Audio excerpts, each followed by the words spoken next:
প্রধান উপদেষ্টা ডক্টর মোহাম্মদ ইউনূসের দেওয়া চাকরির অফার ফিরিয়ে দিয়েছেন শহীদ শরীফ ওসমান হাদির স্ত্রী রাবেয়া ইসলাম শম্পা।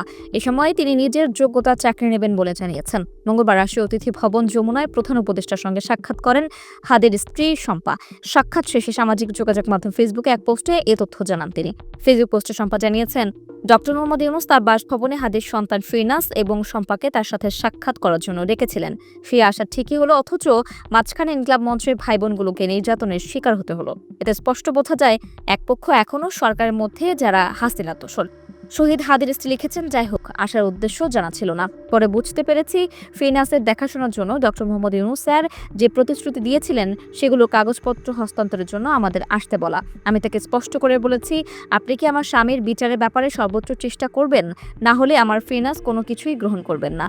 তিনি আমাকে আশ্বস্ত করেছেন যে তার হাতে যত কিছু আছে, ইনফ্যাক্ট জাতিসংঘের তত্ত্বাবধানে যেভাবেই হোক এর সর্বশেষ পর্যন্ত সে যাবে হাদিকে সঠিক বিচার পাইয়ে দিতে।